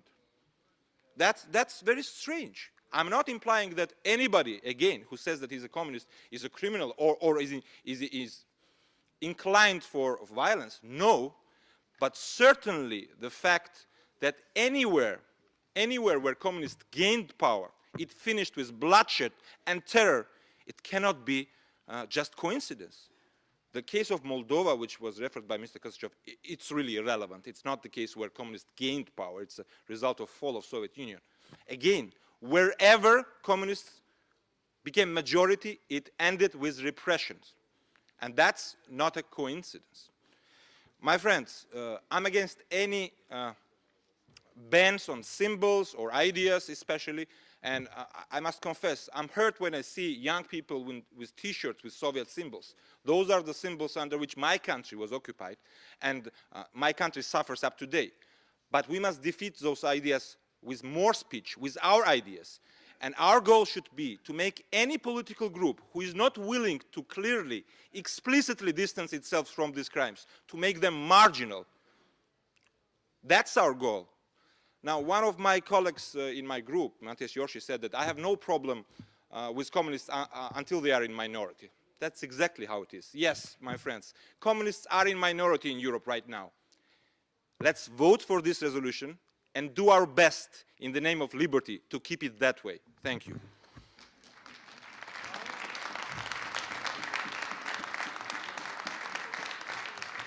Mr. Gideos Vareikis, and will Mr. Diakov prepare himself as next speaker? Mr. Vareikis. Thank you, Mr. Chairman. Some people in this assembly say that the resolution is very short, but resolution is small, somehow it's inconsistent. Really, the document is very short, and I see it as not a resolution, not a final document, but more or less like introduction or even say preamble to everything, to all these condemnation of specific crimes communist regimes did in Europe, and not only in Europe. I am, of course, from the small country, and sometimes, or very often, small countries are suffering the most because they are small. When we are talking about crime, we think about loss of lives or loss of property. Means that crimes are mostly killings or robberies. Of course, communist regimes killed a lot of people, we already know. For my country, I would say that only in late 60s, country achieved the number of population of early 30s. Means how big are these losses of population? Of course, we lost our properties. Old people know what the pre-war life standard of Baltic states was the same as in Scandinavian states. Please compare it now. But not only these crimes are real crime. We are saying in my country what communist regime took from us geography. Took from us geography. We disappeared as a geographical entity for almost 50 years. Communist crimes took from us history. When we became non-country Soviet Union, we had no even the real handbooks of history. They were of 10 pages only. The communist regimes or communist crimes, communist criminals took away our conscience, our religion. Many things were forbidden. I know it from my personal experience. They took away also our minds. Do you know how many branches of science or branches of art were forbidden? So they took away our humanity. And because of that, sometimes we are not able really to assess and really to condemn the things that happened. And finally, because I have only 1 minute left, myself, I am the result of communist crime. But it's a funny crime. I want you to also to know that sometimes the crimes are funny. My father was forbidden to become the Catholic priest. It was forbidden. He was sentenced and sent to Siberia. So poor man cannot work as a priest, so he married. And I am here because of that. So sometimes they are funny crimes, but these are crimes as well. Thank you, Mr. Chairman. Mr. Dmitry Diakov from Moldova.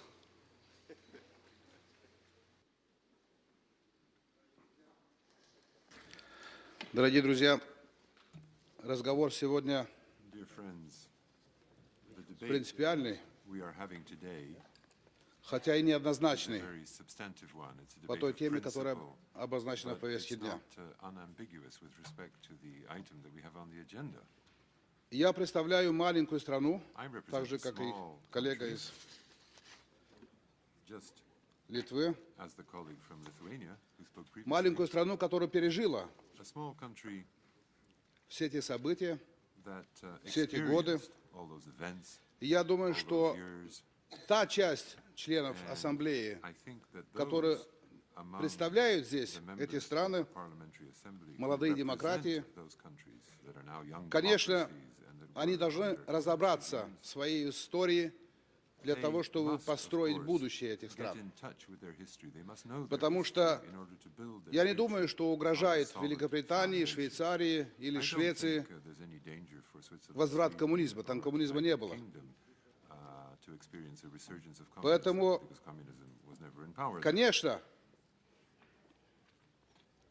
проблемы, которые обсуждаются сегодня, они непосредственно связаны с будущим наших стран.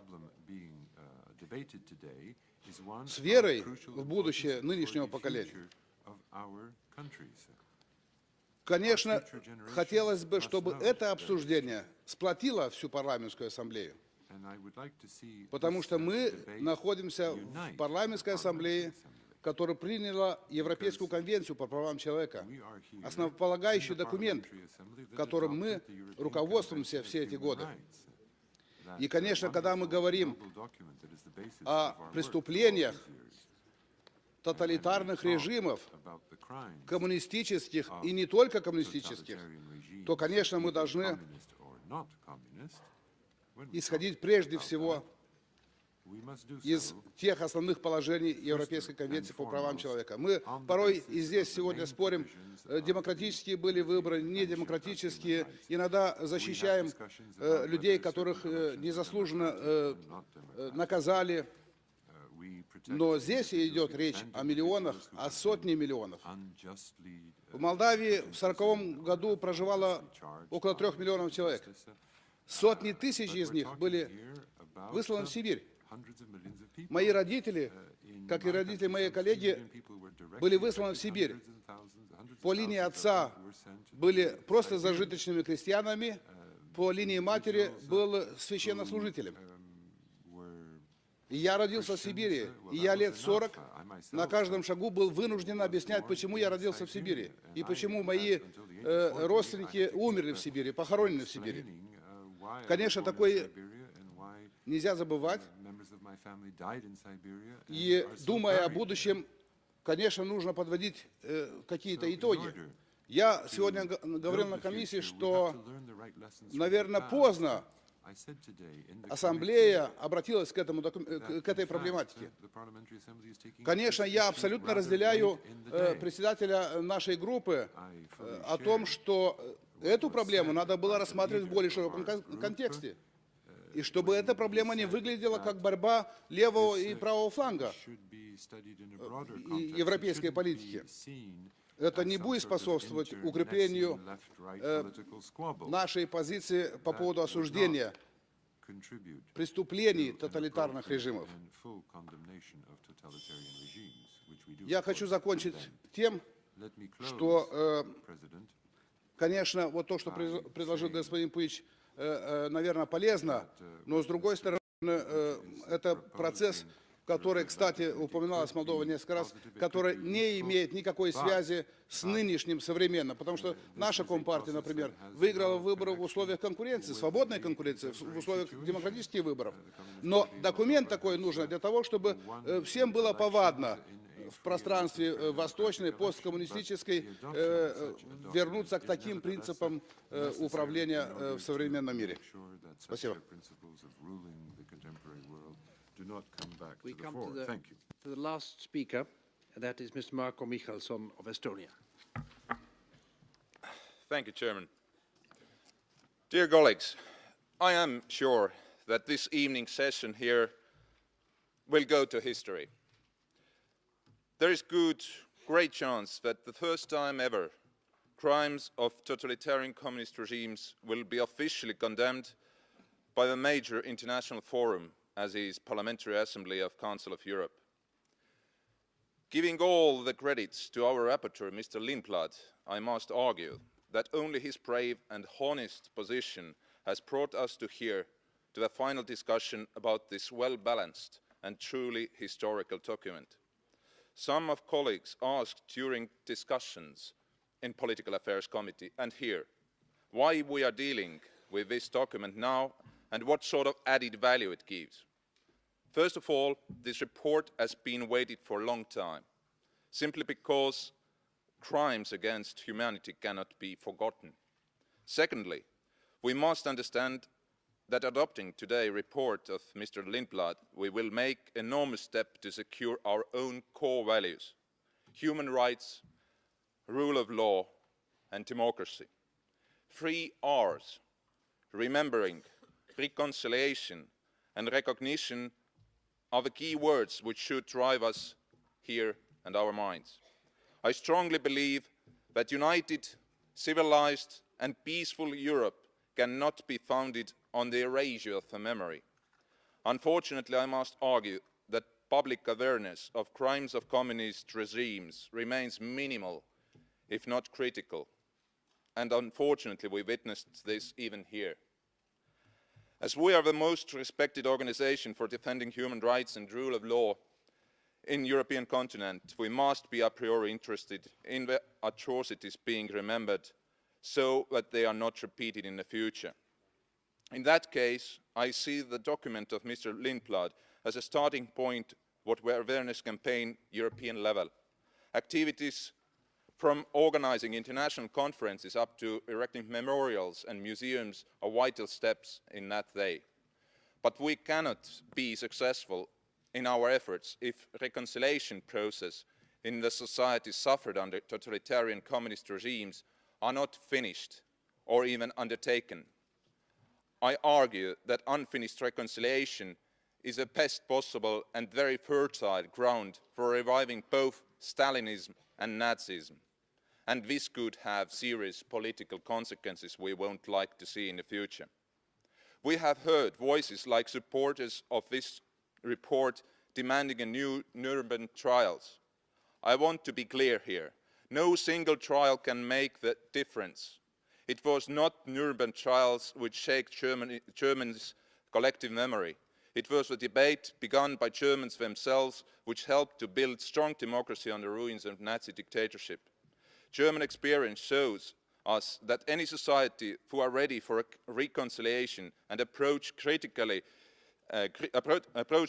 his own history can be described as truly democratic and free society. We know that the common memories create backbone of national identity. But if the past has been kept locked behind the doors and historical facts are only in the service of political authorities, then the future of democracy in a society will be always questioned. Today is not only important an historical day for the Council of Europe, but also for those millions of people who either suffered or still suffering under cruel totalitarian communist regimes. This is our duty to recognize their sufferings. They fully deserved our sympathy and understanding. Adopting this document, we will be remembered as politicians who are not only speaking about, but also truly serving for human rights and rule of law. Thank you. Thank you. I must now interrupt the list of speakers. The speeches of members on the speakers list who have been present during the debate but have not been able to speak may be given to the table office for publication in the official report. I call Mr. Lindblad to reply. You have 4 minutes. Thank you, Mr. President. I think that Mr. Mikkelson's speech here is a good summary up of most of the debate. This has been a very interesting debate, and it's been a free debate where everyone has had the opportunity to say his or her meaning about this very important issue. And that could not have been the case had we been in a communist country. And I think that's very important to remember, that the freedom of speech, the freedom of assembly is essential, and that goes hand in hand with the core values of the Council of Europe. Let me comment a few of the colleagues' remarks. For example, my colleague Mats Einarsson from Sweden, he goes hand in hand with his communist colleague, Mr. Shuganov, when it comes to talking about something else than the topic. I mean, we were here discussing the crimes committed by totalitarian communist regimes. And they speak about good people that were active in the Soviet Union. There's no doubt there were a lot of good people active in the Soviet Union. And they speak about completely different things. But the issue here is to discuss this report, which is about the condemnation of totalitarian communist regimes. It is not about totalitarian regimes as such. That has been debated in the Political Affairs Committee quite a few times, and it was decided to have this title, and had it been totalitarianism, it would have been a much longer report and something different. So therefore, the issue here is to decide on the resolution and on the recommendation in this document. There was one colleague that commented the problem with seeing young people with T-shirts. I have run into that problem also in Sweden. There's a Norwegian chain that are selling T-shirts with Soviet symbols on it. And we had a campaign against them, and I had an email correspondence with the marketeer of that company, and she emailed me back and said, this is only old Russian nostalgia. And then that is the problem with not having an awareness campaign. We need to have this discussion and debate to make people in all our countries aware of the crimes of communism and what the symbol stands for. And then I have no problem with having Mr. Einarsson or Mr. Suganov dressed in a T-shirt with a Soviet insignia. That's no problem at all. The problem is when young people that just as well could buy a T-shirt with Mozart as one with Lenin would wear that one with Lenin. And they are like what Lenin called useful idiots. And therefore, Mr. President, I really would like my colleagues here to support both the resolution and the recommendation. Thank you.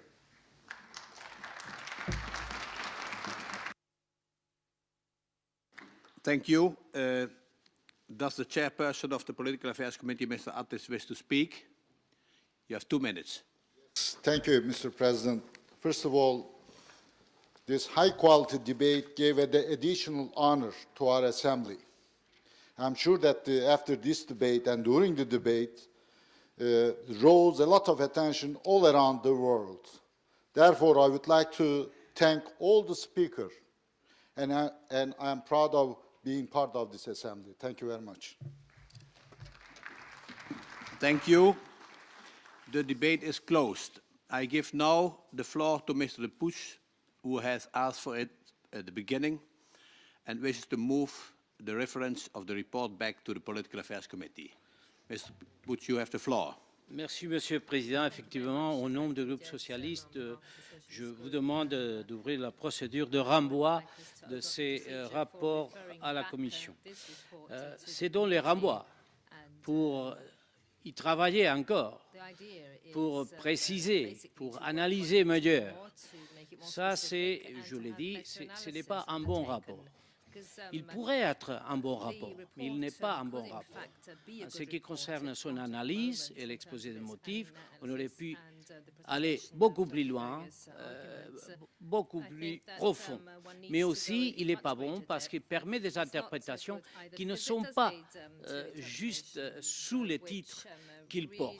Parce que, comme je l'ai dit, nous sommes pour la condamnation de régimes totalitaires communistes. Il faut les condamner, mais avec les textes actuels, là, il y a des autres éléments qui ne sont pas, qui sortent de l'aspect condamnation de crimes totalitaires et qui permettraient une interprétation qui ne serait pas valable et qui serait mauvaise du point de vue de l'Assemblée de Conseil de l'Europe. Voilà donc pourquoi je demande les renvois. Merci. Thank you. Under Rule 37.3, only the proposer of the motion, one speaker against, and the rapporteur or chairperson concerned have the right to speak on the motion. Rule 37.3. What is the opinion of the Political Affairs Committee?